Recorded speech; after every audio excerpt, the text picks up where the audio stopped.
this video, we're going to install the inBay OEMC brake line relocation for 9401 Integra and 92 to 2000 Civic. inBay has been designing and manufacturing Honda products for over 10 years. We were a little bit overdue for a redesign on a lot of them because some of them were 5 and 10 years old.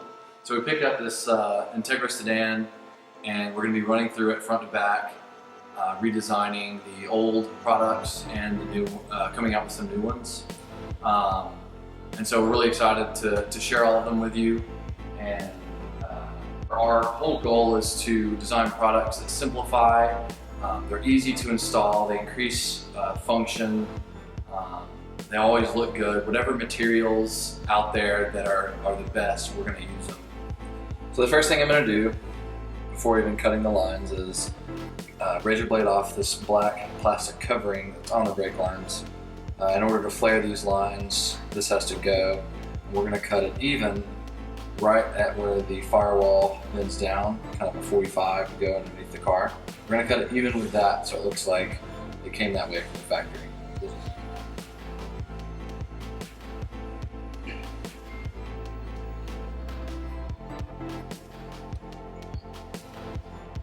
This stuff is bonded to the hard lines pretty well, so I'm going to use a torch to kind of loosen it up. Just be careful with fuel lines. Our fuel tank's out of the car, so we're good.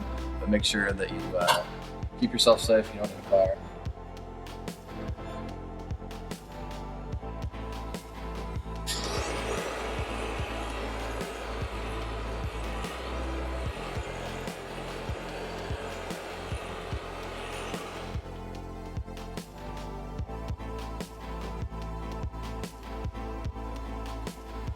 So this is a tubing cutter that we use.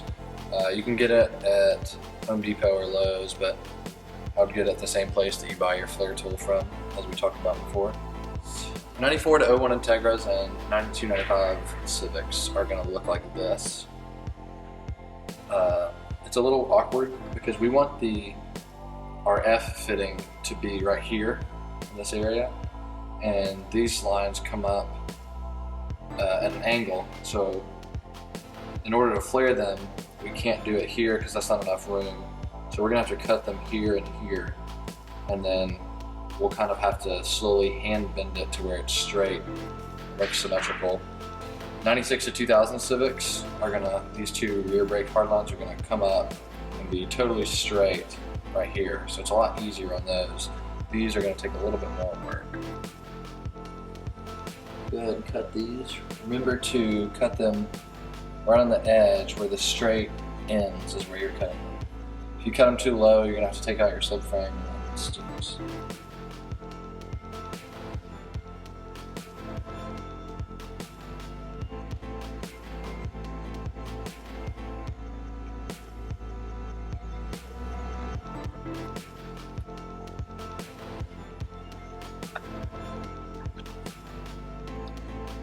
I'm going to cut this one at the same point right where the bend starts. We might have to recut them once we're getting them aligned,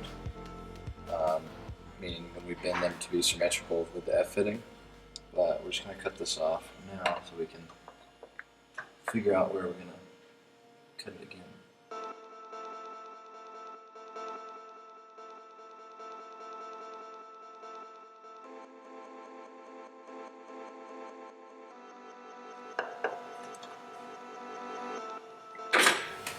So I'm going to get these straight up and down. Let's see. We're going to do a small hand bend right here. If you can see it, there's looks like about a 30-degree bend right here. Just going to make sure to go slow. You don't want the hose to kink. Bend it just a little bit until it gets straight up and down like that. This one's going to have to go back a little bit and then go up. Same thing. Go back a little bit.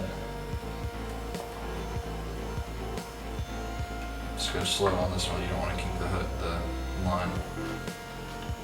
And then, let's see.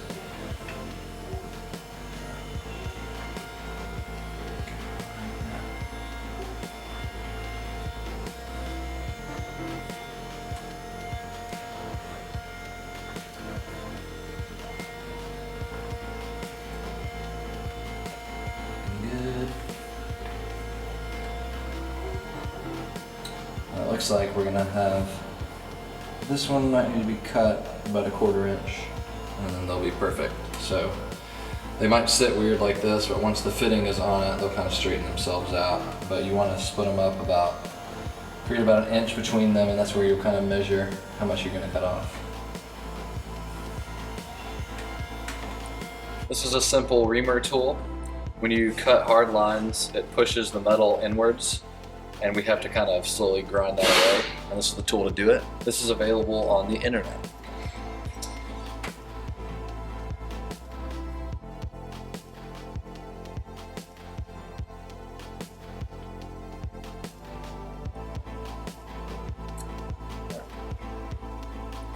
These adapters are included in our brake line relocation kits. These right here, paired together, adapt one hard line to -3. So this goes on the hard line, this goes on the hard line. Actually, let me rephrase that. This goes on the hard line first, and then this sleeve goes on next, and then this slides up into there, pushing up against the flare that we're about to do on the hard lines, and it threads into a male -3 fitting. So this is adapting a normal hard line to -3 so it can connect with the rest of our kit. So this one first, this one next. It's really tight and tolerant, so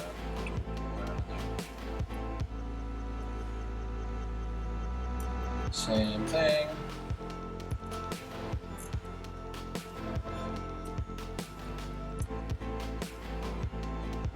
The flare tool needs about 1 inch to grab onto the hard line there, so make sure you give yourself enough room. And we're ready to flare. This is the rigid flare tool that we talked about. The hard line is going to go flush on the top of this. If it's any higher, it'll over flare. If it's any under, it'll under flare. So if you make it flush with the top of the surface, it'll be good.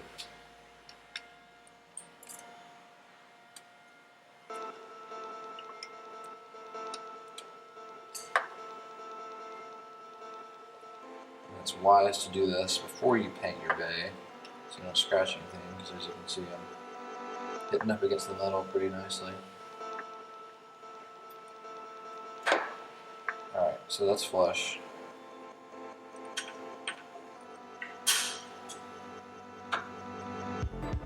In, get it nice and tight without moving it, or else it'll slip on the hard line. You won't get a good flare like we talked about.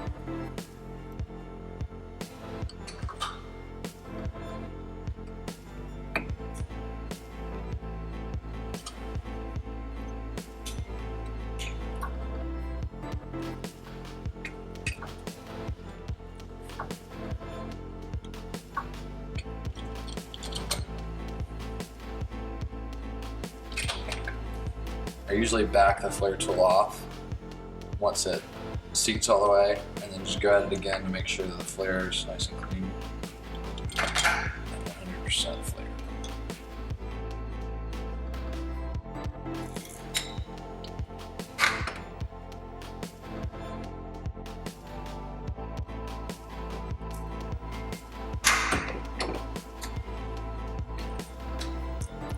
Good to go.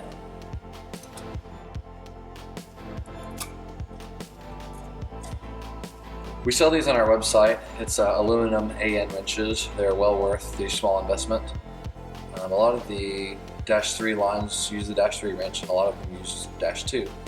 The nuts there that we just installed use the -2. They're the smaller type.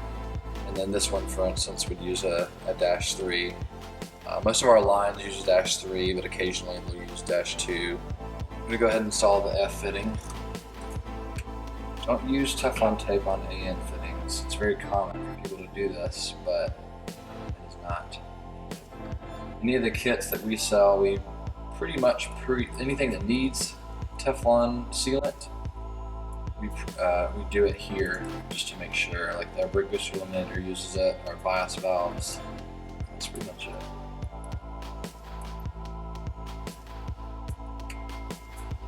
I'm gonna get that about halfway tightened and start on this one. It's a little tough because the spacing is different.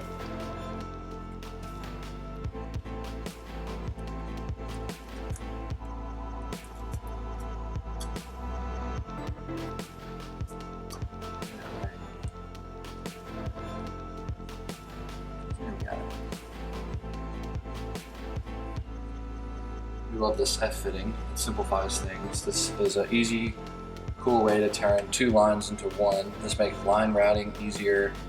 It makes our brake line kits able to be sold for cheaper. That's one less line that you have to run. So it eliminates clutter, which is cool. It's great. So that's it. That's the F fitting. So I'm gonna get the 3 wrench to hold it on there like that, and then use the 2 wrench to tighten these B-nuts here. A fittings don't need to be that tight. I always say it's like tightening a 10mm bolt on your fender. And that seems to work.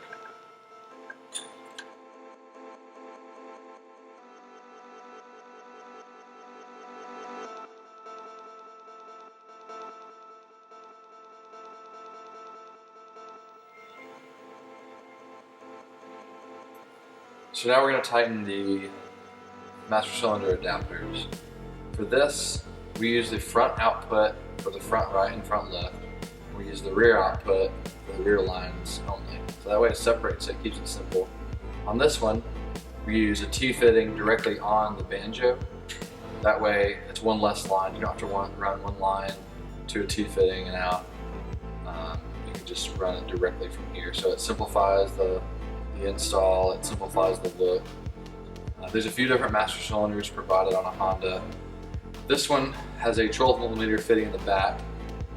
Commonly you'll see on 1995 Civics, you'll see an outlet up here and then one outlet back here.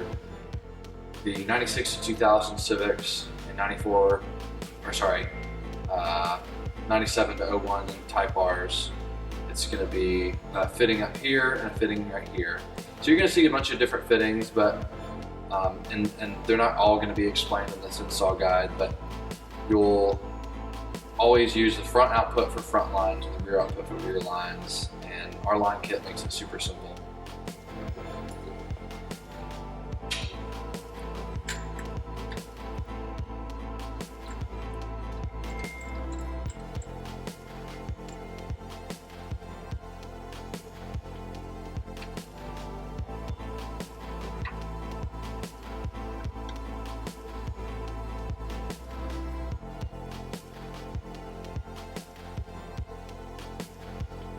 So we're going to start off with the hose that's going to go on the front of the T, the one with the label on it.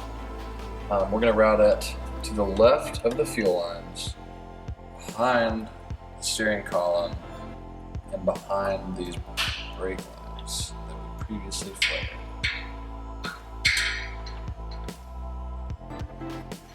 And then we're going to go behind the engine.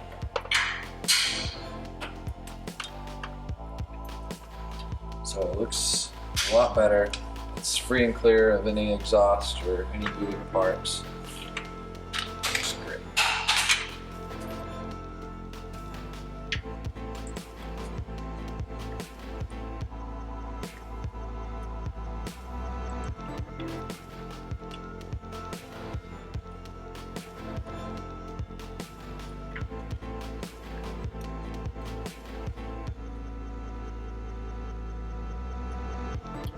Now I'm going to get the other line, which is just a short 90 to 45. And put it on the back side of this T. It's kind of close there, so we're going to pull it up to.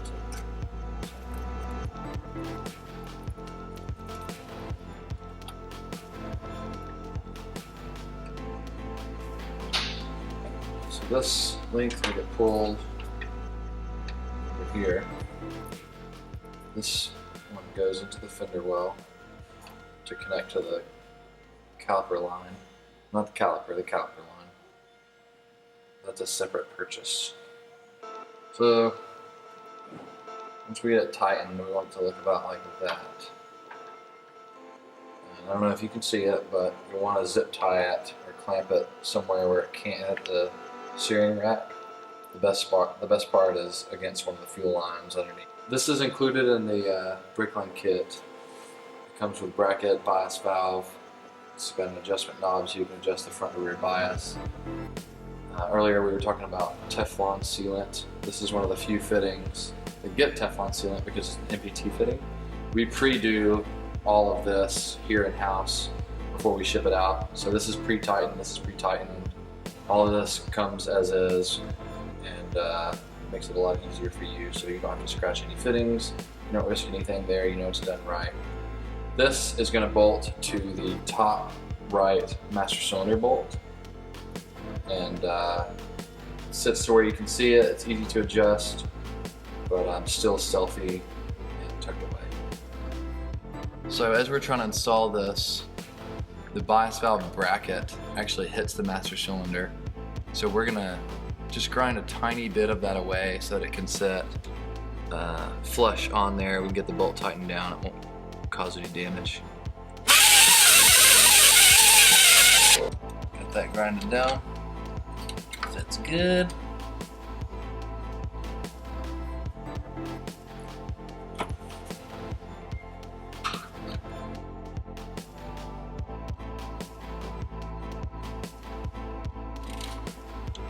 You might notice in this shot that the vacuum output right here is kind of hitting. If you flip this around, it'll put it on the bottom and it'll look better. It's kind of a requirement for this. As you can see, it kind of hits the knob there. So go ahead and make that a part of your modification. The next thing we're going to do is install the rear output of the master cylinder into the end portion of the bias valve. It's a 90 to 90, so you can't get it backwards.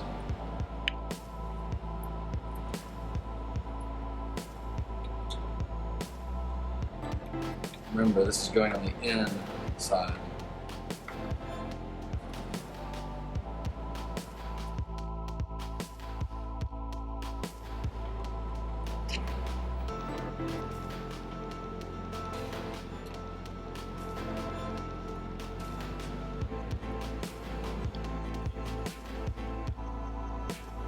This is the last line. It is the bias valve out into the actual rear hard lines that we already cut and flared. So I'm gonna go ahead and put that in. We actually put it underneath the steering column and up just to make it look a little bit better. It doesn't make it any harder to install, but it makes the engine bay look that much better.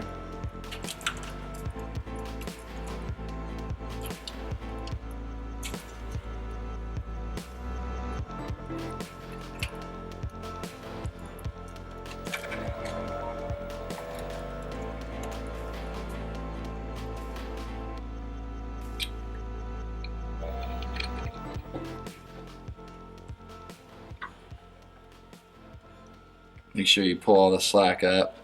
And I think we'll tie this together so it looks nice and uniform. I'm going to go ahead and install the last step. This is the fender well lines. We include the metric to AN adapters. Our kit goes up to the fender well lines, which we also sell. The fender well lines are the lines that go from the caliper to the bracket shown here. So yeah, our brake line relocation goes up to that point. I'm going to go ahead and thread in this metric adapter.